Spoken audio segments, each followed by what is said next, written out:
October 29, 2018, 189 dead. March 10, 2019, 157 dead. June 12, 2025, 300 dead and counting. How did a company that was ruling the skies come crashing down? From if it ain't Boeing, I ain't going to I ain't going if it's Boeing. Boeing का downfall का कोई एक reason नहीं है. It's a series of decisions taken over 3 decades that brought Boeing to its current state. और इसका सबसे latest victim है AI-171 which was a Boeing 787 aircraft.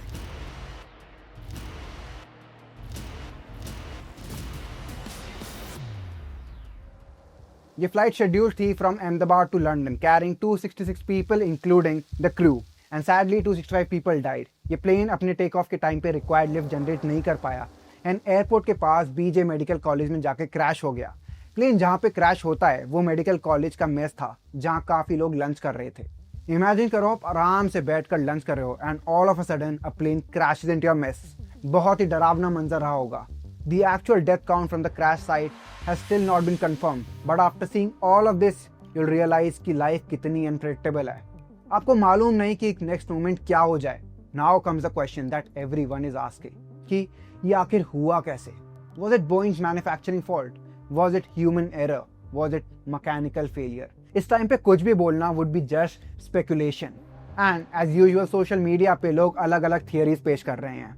Some are saying कि प्लेन ने अपना पूरा रनवे यूज नहीं किया, विच इज रॉन्ग. अगर हम फ्लाइट रडार के डेटा को देखेंगे तो at point V1 the plane was at 625 feet with around 170 knot speed. ये एकदम नॉर्मल है फॉर एनी बोइंग 787. बात वहीं पे आके रुकती है. एट दिस पॉइंट हर कोई अपनी अपनी थियरीज दे रहा है. सम आर सेइंग कि it could be pilots fault. उसने लैंडिंग गियर की जगह फ्लैप को रिट्रैक्ट कर दिया जिससे प्लेन को रिक्वायर्ड लिफ्ट नहीं मिली. But point to be noted is that these pilots have more than 20,000 hours of combined flight time. And अगर एक एक्सट्रीम केस को अज्यूम भी कर लेते हैं कि ये एक ह्यूमन एरर है, फिर भी प्लेन का फ्लाइट एनवेलप प्रोटेक्शन कोई भी एरर को रेक्टिफाई कर देगा. इमेजिन करो कि आप एक बहुत ही कूल सुपर फास्ट कार चला रहे हो. ये कार कमाल की है पर इसकी कुछ लिमिट्स हैं. ये एक सर्टेन स्पीड से ज़्यादा तेज़ नहीं जा सकती वरना टायर्स ग्रिप छोड़ देंगे, या ये इतना शार्प टर्न नहीं ले सकती वरना पलट जाएगी, और इतना हार्ड ब्रेक नहीं लगा सकती वरना स्किड हो जाएगी. ये लिमिट्स कार का एक सेफ जोन बनाती हैं. अगर आप इस कार को सेफ जोन से बाहर पुश करोगे then you are inviting trouble. In the same way हर एयरप्लेन का एक फ्लाइट एनवेलप होता है. ये बेसिकली स्पीड्स, ऑल्टीट्यूड्स और मिनट्स की रेंज है जिसमें वो सेफली और एफिशिएंटली फ्लाई करेगा. इसको प्लेन का स्वीट स्पॉट या सेफ ऑपरेटिंग जोन समझ लो. मॉडर्न एयरप्लेन्स स्पेशली बड़े कमर्शियल जेट्स में ऐसे कंप्यूटर्स होते हैं जो प्लेन्स को कॉन्स्टेंटली मॉनिटर करते हैं. अगर पायलट कोई ऐसी कमांड देने की कोशिश करता है जिससे प्लेन उसके सेफ फ्लाइट एनवेलप से बाहर पुश करता है तो flight envelope protection system comes into play. ये सिस्टम एक सेफ्टी नेट की तरह काम करता है. ये इंश्योर करता है कि पायलट गलती से या अनजाने में प्लेन को किसी डेंजर सिचुएशन में ना डाल दे, स्पेशली इमरजेंसी में या जब चीज़ें स्ट्रेसफुल हो जाती हैं. However, if you look at the takeoff videos of AI-171 and उसको ध्यान से एनालाइज करते हैं तो उसमें एक certain kind of noise आती है which is not the usual sound of 787 plane.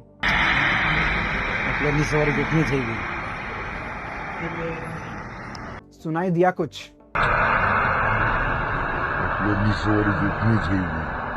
Now compare that sound to this.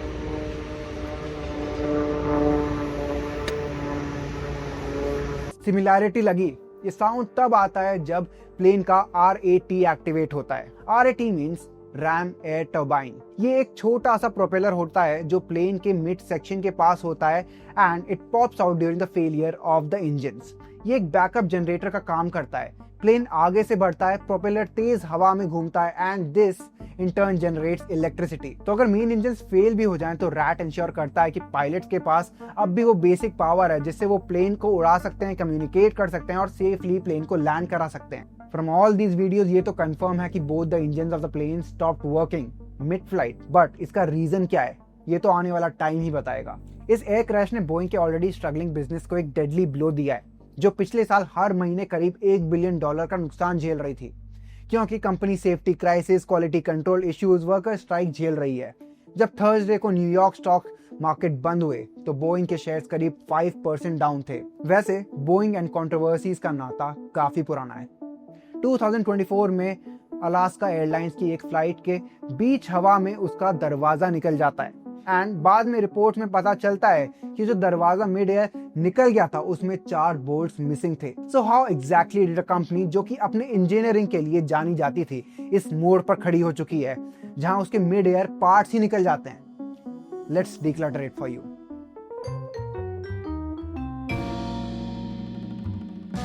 World में प्राइमरीली अभी 3-4 एयरक्राफ्ट मैन्युफैक्चरिंग कंपनीज हैं, that is Boeing, Airbus and Bombardier. These companies are the ones who supply aircrafts to flight carriers like Indigo, Air India, Qatar Airways, etc. तो आसान शब्दों में flight companies आसमान की taxi company जैसी हैं। वो सबसे अच्छी गाड़ियाँ यानी कि एयरप्लेन सबसे अच्छे गाड़ी बनाने वाले दैट इज बोइंग, एयरबस से खरीदती हैं एंड फिर उन्हें लोगों को राइड देने के लिए यूज करती हैं। बोइंग की शुरुआत 1916 में हुई जब विलियम बोइंग ने सिएटल वॉशिंगटन में इसे एस्टैब्लिश किया। उस टाइम ये छोटी सी कंपनी थी जो सी प्लेन्स बनाती थी यानी पानी में उतरने वाले प्लेन्स। लेकिन धीरे धीरे बोइंग ने अपना गेम बदला और कमर्शियल एविएशन में धमाका मचा दिया। 1950s में आया बोइंग 707, एक ऐसा प्लेन जिसने लॉन्ग डिस्टेंस फ्लाइट्स को एकदम आसान बना दिया। फिर 1917 में आया 747 जिसको लोगों ने जंबो जेट कहा, जिसके साइज और कैपेसिटीज ने एयर ट्रैवल को रेवोल्यूशनाइज कर दिया। और 1990s में 777 ने ट्विन इंजन प्लेन्स का बेंचमार्क सेट किया जिसमें एफिशिएंसी और परफॉर्मेंस दोनों टॉप नॉच थे। बोइंग न सिर्फ कमर्शियल एयरप्लेन्स बनाता था बल्कि मिलिट्री एयरक्राफ्ट, स्पेस व्हीकल्स और मिसाइल्स भी प्रोड्यूस करता था। अब बात करते हैं उस मोमेंट की जिसने बोइंग को अपने पीक से नीचे ढकेला, 1997 का मैकडॉनल्ड डॉगलास मर्जर। यह मर्जर एक गेम चेंजर था but for all the wrong reasons. आप सोच रहे होगे मर्जर तो ग्रोथ के लिए होता है ना, फिर ये प्रॉब्लम कैसे बना? चलो डिटेल में समझते हैं। पहले बोइंग एक इंजीनियर्स कंपनी थी जहां इंजीनियर्स डिसीजन लेते थे और सेफ्टी और क्वालिटी पे कोई कॉम्प्रोमाइज नहीं होता था। प्लेन्स जैसे 707 और 747 इस कल्चर का रिजल्ट थे, लेकिन मैकडॉनल्ड डॉगलास का कल्चर बिल्कुल अलग था। वो प्रॉफिट और कॉस्ट कटिंग में बिलीव करते थे और उनका बिजनेस ऑलरेडी स्ट्रगल कर रहा था। जब मर्जर हुआ तो सरप्राइजिंगली मैकडॉनल्ड डॉगलास के एग्जीक्यूटिव्स बोइंग में सीनियर पोजीशंस ले लेते हैं। उदाहरण के तौर पे हैरी स्टोनसाइफर जो बाद में सीईओ बने, उन्होंने कहा हम बोइंग को एक बिजनेस की तरह चलाएंगे, न सिर्फ इंजीनियरिंग फर्म। ये फिलॉसफी ने कंपनी की सोल को बदल दिया। इस मर्जर के बाद बोइंग ने अपने हेडक्वार्टर्स को 2001 में सिएटल से शिकागो शिफ्ट कर दिया और फिर 2022 में आर्लिंगटन, वर्जीनिया। इन मूव्स ने लीडरशिप को मैन्युफैक्चरिंग प्लांट से दूर कर दिया। जहां पहले एग्जीक्यूटिव्स फैक्ट्री फ्लोर के पास थे, अब वो कॉर्पोरेट ऑफिसेस में बैठने लगे।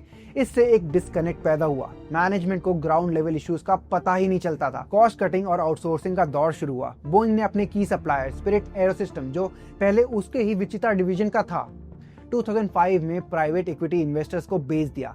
इससे क्वालिटी कंट्रोल पे असर पड़ा क्योंकि अब क्रिटिकल पार्ट्स एक्सटर्नल सप्लायर्स बना रहे थे। डिजाइन डिसीजंस चेंज हुए। नए प्लेन्स बनने के बजाय पुराने मॉडल्स को अपग्रेड करना शुरू किया गया, जैसे 737 मैक्स जो एक 50 साल पुराने डिजाइन पे बेस्ड था। ये सब फाइनेंशियल प्रेशर्स का रिजल्ट था। इन्वेस्टर्स को क्विक रिटर्न्स चाहिए थे और बोइंग ने उनकी बात मान ली। इस मर्जर ने बोइंग को एक फास्ट फूड माइंडसेट दिया जहां स्पीड और कॉस्ट पे फोकस था, जबकि एयरक्राफ्ट मैन्युफैक्चरिंग एक मिशेलिन स्टारर किचन का काम है जिसमें प्रेसिशन, क्वालिटी और सेफ्टी सबसे इंपॉर्टेंट होते हैं। ये कल्चर शिफ्ट ने बोइंग के फ्यूचर के लिए एक डीप डार्क होल क्रिएट किया जिसमें कंपनी आज तक फंसी हुई है। बोइंग के प्रॉब्लम्स की जड़ है उसका फाइनेंशियल प्रेशर और आउटसोर्सिंग स्ट्रैटेजी। 2003 में जब इन्वेस्टर्स को फास्टर रिटर्न्स और लो डेवलपमेंट कॉस्ट की डिमांड थी, बोइंग ने 787 ड्रीमलाइनर बनाने का प्लान बनाया।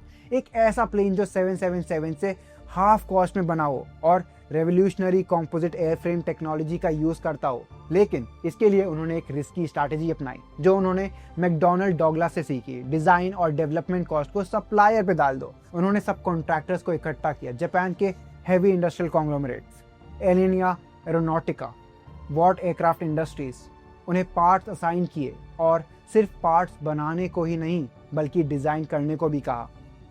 और सबसे खास बात तो यह है कि बोइंग डेवलपमेंट पे पैसा भी नहीं देना चाह रहा था या कम से कम पैसा लगाना चाह रहा था। एक बार फिर कॉन्ट्रैक्ट जीतने के लिए सप्लायर्स को ज़्यादातर शुरुआती डेवलपमेंट कॉस्ट उठानी पड़ी और इसकी भरपाई लंबे समय में बोइंग और एयरलाइन से पार्ट्स, स्पेयर्स एंड मेंटेनेंस के लिए मिलने वाले पैसों से करे। At least that was the plan. जाहिर है ये सब कॉन्ट्रैक्टर्स के लिए एक घाटे का सौदा था, बट बोइंग के पास ज़बरदस्त नेगोशिएटिंग लीवरेज थी।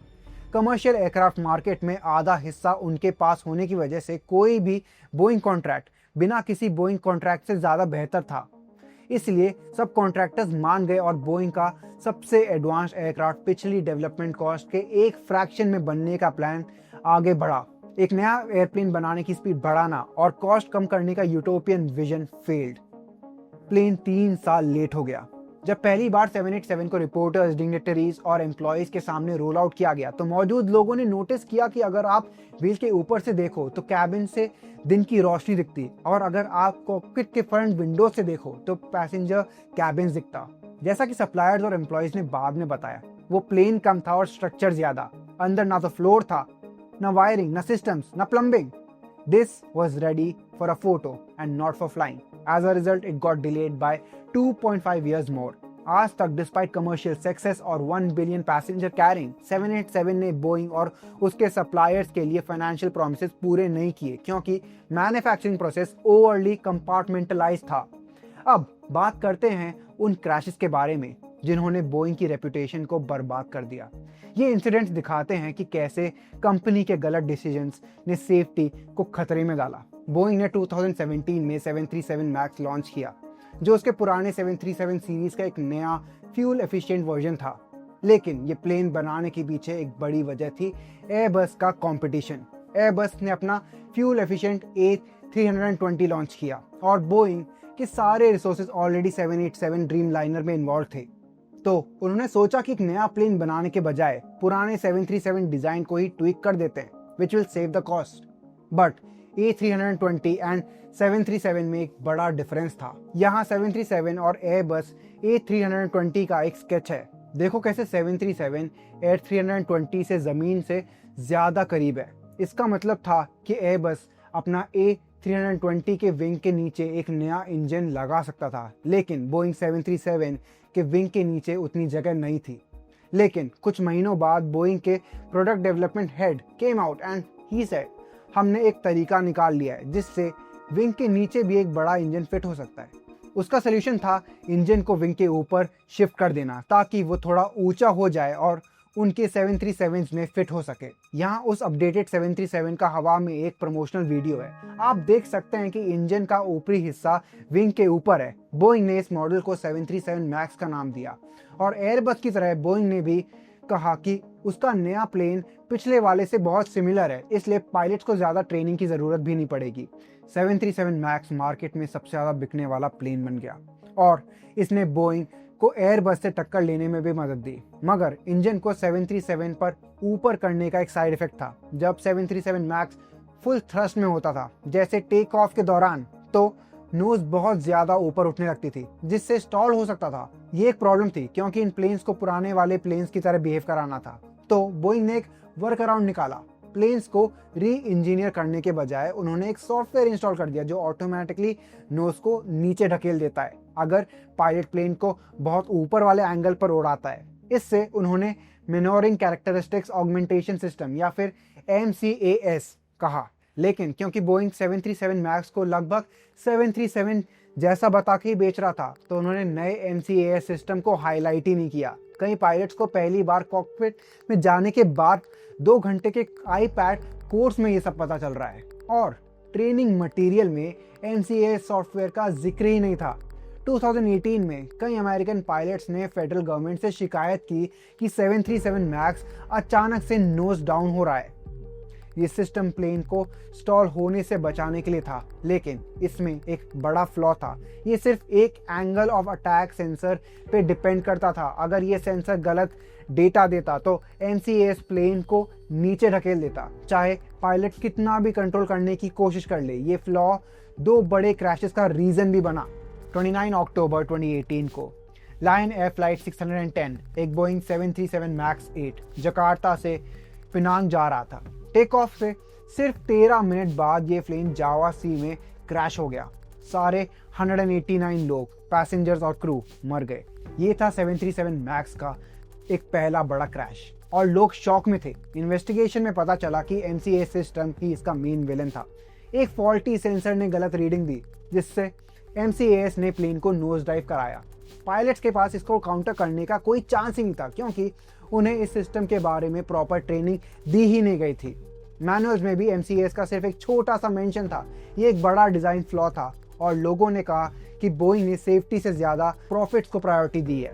फिर आया दूसरा क्रैश, जो और भी हार्ट ब्रेकिंग था। मार्च 10, 2019 को इथियोपियन एयरलाइंस फ्लाइट 302 एक और 737 मैक्स 8 एडिस अबाबा से नायरोबी जा रही थी। टेक ऑफ से 6 मिनट बाद ही ये प्लेन क्रैश हो गया और 157 लोगों की जानें चली गई। ये सारे पैसेंजर्स और क्रू थे। इन्वेस्टिगेशन ने कंफर्म किया कि यहाँ भी MCAS ही प्रॉब्लम थी। वहाँ की कहानी और यहाँ की कहानी सेम, फॉल्टी सेंसर, गलत डेटा और MCAS ने प्लेन को नीचे नोज डाइव करा दिया। पायलट्स बेबस थे, क्योंकि उन्हें सिस्टम के अगेंस्ट लड़ने का कोई तरीका पता ही नहीं था।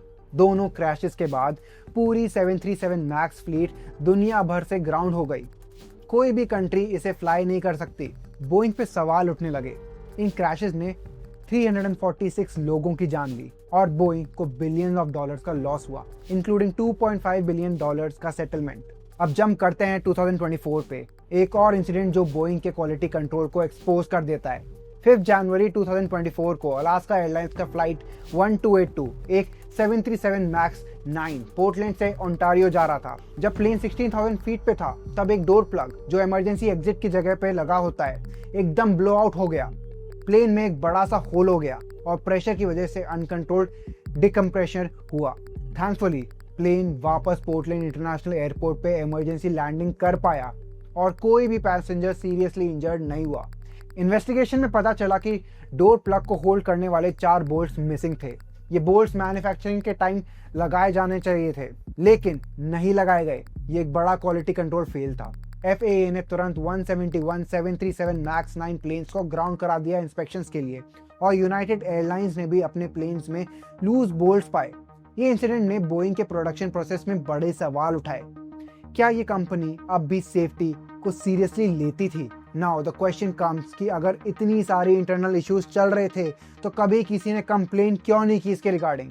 This brings us to the next section, which is whistle blowers chapter. Boeing के 2 इंजीनियर्स ने कंपनी के डार्क सीक्रेट्स एक्सपोज किए और दोनों ने सेफ्टी इश्यूज के बारे में चिल्ला चिल्ला कर बताया, लेकिन कंपनी ने उनकी बात को ही दबाने की कोशिश की। पहले बात करते हैं जॉन बार्नेट की। ये एक बोइंग इंजीनियर था जिसके पास 32 साल का एक्सपीरियंस था। 2019 में उसने खुलासा किया कि साउथ कैरोलिना प्लांट में सेफ्टी वायलेशंस का बुरा हाल था। फॉल्टी पार्ट्स यूज हो रहे थे, वर्कर्स पे प्रेशर था जल्दी काम खत्म करने का, और ट्रेनिंग भी हाफ बेक थी। उसने बताया कि discarded metal shavings flight controls के पास छोड़ी जा रही थी, जो वायरिंग को कट कर सकती थी और कैटास्ट्रॉफ का रीजन बन सकती थी। उसने ये भी कहा कि 787 के ऑक्सीजन सिस्टम्स में 25% तक प्रॉब्लम्स थी। उसने मैनेजमेंट को वार्न किया कि ये सब कैटास्ट्रॉफिक फेलियर्स का रीजन बन सकते हैं, लेकिन किसी ने उसकी सुनी ही नहीं। वार्निंग्स को इग्नोर कर दिया गया। पहले तो बोइंग ने उसके क्लेम्स को ही डिसमिस कर दिया, लेकिन 737 मैक्स क्रैशेस के बाद लोगों ने जॉन की बात पे ध्यान देना शुरू किया। 2020 में उसने कांग्रेस के सामने टेस्टिफाई किया और बोला कि बोइंग में कल्चर ऑफ कंसीलमेंट है, मतलब सेफ्टी इश्यूज को छुपाया जाता है ताकि प्रॉफिट बना सके। लेकिन ये कहानी यहाँ खत्म नहीं हुई, एक ट्रैजिक एंड आया। 2023 में जॉन अपने होटल रूम में डेड मिले, और ये तब हुआ जब वो एक लॉ सूट में बोइंग के खिलाफ टेस्टिफाई करने वाला था। ऑफिशियली बोला गया कि एक सुसाइड था, लेकिन उसके फैमिली मेंबर्स और दोस्तों का कहना ये था कि एक मर्डर था। ये पूरा इंसिडेंट ने बोइंग के विसल ब्लोअर ट्रीटमेंट पे बड़े सवाल उठाए। क्या ये कंपनी सच बोलने वालों को पनिश करती थी? अब बात करते हैं दूसरे विसल ब्लोअर की, सैम सलेपोर, जो एक क्वालिटी इंजीनियर थे और बोइंग में 10 साल से काम कर रहे थे। उसने 2024 में 787 ड्रीमलाइनर और 777 प्लेन्स पर सीरियस एलिगेशंस लगाए। उसने क्लेम किया कि मैन्युफैक्चरिंग में शॉर्टकट्स लिए गए, जैसे फ्यूजलेज सेक्शंस को अलाइन कराने के लिए एक्सेसिव फोर्स का यूज किया गया। उसने सेनेट के सामने बताया कि वर्कर्स को पार्ट्स पे लिटरली जंप करना पड़ता था ताकि वो फिट हो सकें, जो स्ट्रक्चरल वीकनेस पैदा कर सकते हैं in the long term duration और क्रैक्स या फेलियर्स का रीजन भी बन सकते हैं। इतना ही नहीं, सैम ने रेकमेंड किया कि पूरा 787 फ्लीट ग्राउंड कर दिया जाए इंस्पेक्शंस के लिए। ये एक बोल्ड डिमांड थी। FAA ने अभी सैम के क्लेम्स को इन्वेस्टिगेट करना शुरू कर दिया है, लेकिन ये दिखाता है कि बोइंग में सेफ्टी कंसर्न्स बोलने वालों के लिए कोई भी सेफ स्पेस नहीं है। और एक और चीज मैं आपको बता दूं, जो अभी एयर इंडिया 171 क्रैश हुआ है वो भी बोइंग 787 मॉडल है। The result of all of this, एक डीप डार्क होल जिसमें बोइंग फंसी हुई है। उनकी कॉस्ट कॉन्शियसनेस ने कॉस्ट ओवररन्स पैदा किए और वो कॉस्ट कटिंग को इनकरेज कर रहे हैं। ये साइकिल कंपनी को न्यू एयरक्राफ्ट डेवलपमेंट करने और टैलेंट रिटेन करने से रोक रही है। कॉन्ट्रास्ट में देखें तो एयरबस ने बोइंग की एक्सट्रैक्टिव स्ट्रैटेजी न अपनाते हुए अपने सप्लाई चेन स्टेबिलिटी पे फोकस किया और ज़्यादा प्रोसेसेस इन हाउस लाए, जिससे उनका मैन्युफैक्चरिंग प्रोसेस ज़्यादा स्ट्रीमलाइन और रिलायबल रहा। बोइंग पे ये भी इल्ज़ाम है कि उन्होंने अपना इन्फ्लुएंस यूज़ किया स्ट्रिक्टर रेगुलेशन के खिलाफ लॉबी करने के लिए। फेडरल एविएशन एडमिनिस्ट्रेशन यानी कि FAA के साथ इनका रिलेशन इतना अच्छा और कोजी था कि उन्होंने अपने प्लेन्स को खुद सर्टिफाइड करने की छूट मिल जाती है, जो सेफ्टी ओवरसाइट को वीकन करता है। एम्प्लॉयज़ को चुप रहने के लिए कहा जाता है, नॉन डिस्क्लोजर अग्रीमेंट साइन करने के लिए फोर्स किया जाता है और विसिल ब्लोअर्स पे रिटेलिएशन भी होता है, जैसे जॉन बर्नैट और सैम सलेपोर के साथ हुआ। 737 मैक्स क्रैशेस के बाद पहले इन्होंने पायलट एरर को ब्लेम किया, बोला कि ये डिजाइन फॉल्ट नहीं, पायलट्स की गलती है। लेकिन जब एविडेंस सामने आया, MCAS के फ्लॉज और इनएडिक्वेट ट्रेनिंग, तब उन्हें माफी मांगनी पड़ी। बिलियंस ऑफ डॉलर्स फाइन और कॉम्पनसेशन में पे किए। ये एक बड़ा वेकअप कॉल है पूरी एविएशन इंडस्ट्री के लिए। सेफ्टी फर्स्ट होनी चाहिए। प्रॉफिट्स तो आते रहेंगे ना, पर लोगों की जान तो नहीं आएगी। At this point of time we don't know what is the exact reason for AI-171 crash. इसका रीजन कुछ भी हो सकता है, बट ये जरूर है कि बोइंग के लिए आगे आने वाले दिन काफी शेकी होने वाले हैं। आखिर में बस यही कहना चाहूंगा कि this video of ours was a bit different from our previous videos. तो अगर आपको ये वीडियो अच्छा लगा हो तो do like it, share it with your friends and subscribe to the channel, और वो बेल नोटिफिकेशन प्लीज दबा दो भाई।